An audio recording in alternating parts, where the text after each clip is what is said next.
Hey kiddos, it's Miss Lloyd, and we are looking at solving triangles today. So the first thing we want to know are what are the four cases that we could be looking at? So the four options of what could be given to us. And if this is what's given to us, what do we use in order to solve it? So the first one I'm going to look at is side, side, side. So if we have just the three sides, none of the angles, we're going to be using law of cosines. So we would have to start off with finding one of the angles. So we would use one of the laws of cosines that looks something like this. That would help us find one of the angles. We could then go on using law of sines to figure out another angle, and then knowing that a triangle is 180 degrees, finish off with the last angle. Another situation that we could have is side, angle, side. So we have two sides and the angle that is in between. Then we're also going to use law of cosines. For this one, we may start off with trying to find what the remaining side would be. So we would use the law of cosines formula that looks something like this. Once we have found that remaining side, we can then use law of sines to figure out one of the other angles, and then again the 180 degrees to figure out the last angle. These other two options are ones where we would be using law of sines. So the first one would be in green, if we're given two angles and the side in between those angles. So with this one, we can figure out the third angle just by the 180 degrees, and then we can use law of sines to figure out one of the other sides with the given angles. So it would look something like this. Of course, we don't have to start off with sine of A. You could also use sine of B since we know angle B in this scenario and finding the other sides this way. We would have to do that for the remaining two sides because this isn't necessarily a right triangle, so we may not be able to use the Pythagorean theorem. Our other option is if we have angle, angle, side. So we have two angles and then a side that is opposite one of those angles. So in this case, it's a bit more obvious to me that we would be using law of sines because I could use sine A over side A, and then the first thing I would be trying to find would be side C. We can also automatically figure out what B is using that 180 degrees. So using the law of sines would look something like this.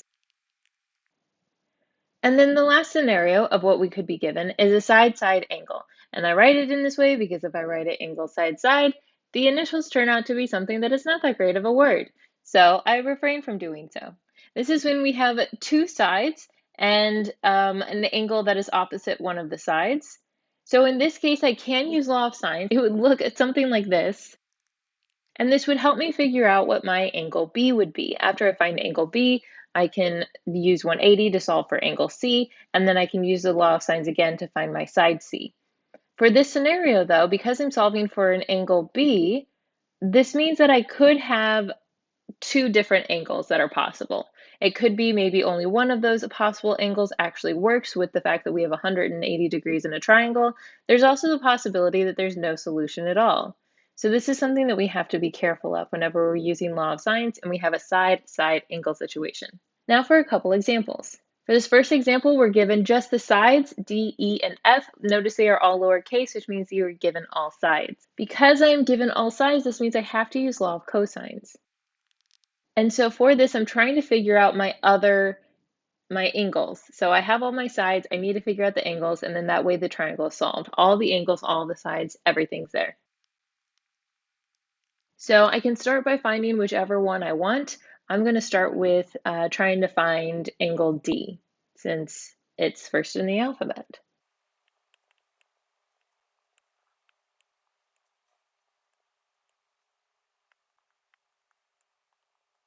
For this scenario, I always like to simplify the top and the bottom first before I use my inverse cosine. Now that I have this simplified, I'll do cosine to the negative first, and this is what I'm plugging into my calculator. And you do want to make sure that you are in degree mode where you're looking at the degrees, not the radians for these triangles, and we would end up with about 44.4 degrees. So I've got angle D, I just need to figure out one other angle, and then from there, I can use the 180 degrees to find the third. So for this, I do have two options. Now that I have this angle, I can use either law of sines or law of cosines. Either one will get me my angle. For this, I like to use law of cosines because since all of my sides are present, I know that the angle is only going to have one option. There's not going to be multiple angles for this situation because of those sides being as permanent as they are. So I'm going to go ahead and use cosine, and I'm going to figure out E. Again, I just like to go with the alphabet. You can use pretty much whichever one you want.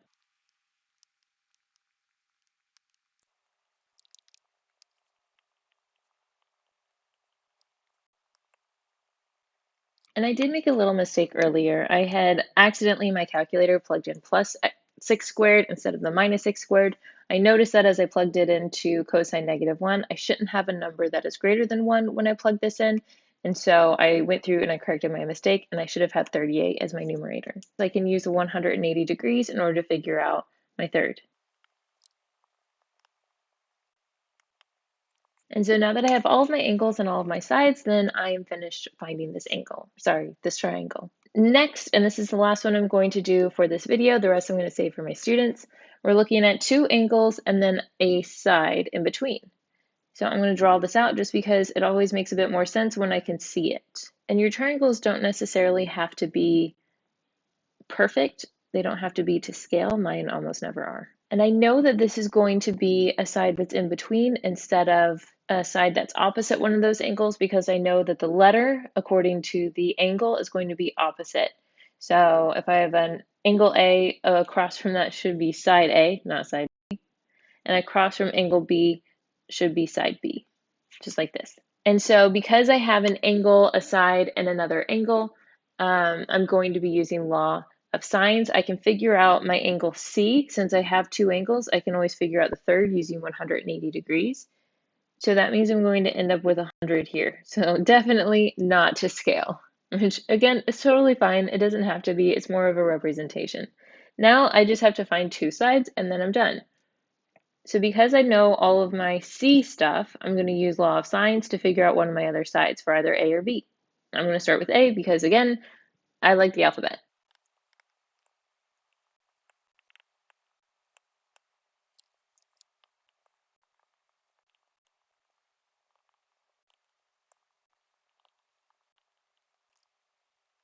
And so my A ends up being approximately 3.47, which means I need to figure out what my angle B is, and then I'm done. Again, this isn't a right triangle. None of my angles are 90 degrees, so I do have to use law of sines again in order to figure out what my angle B is. Sorry, side B.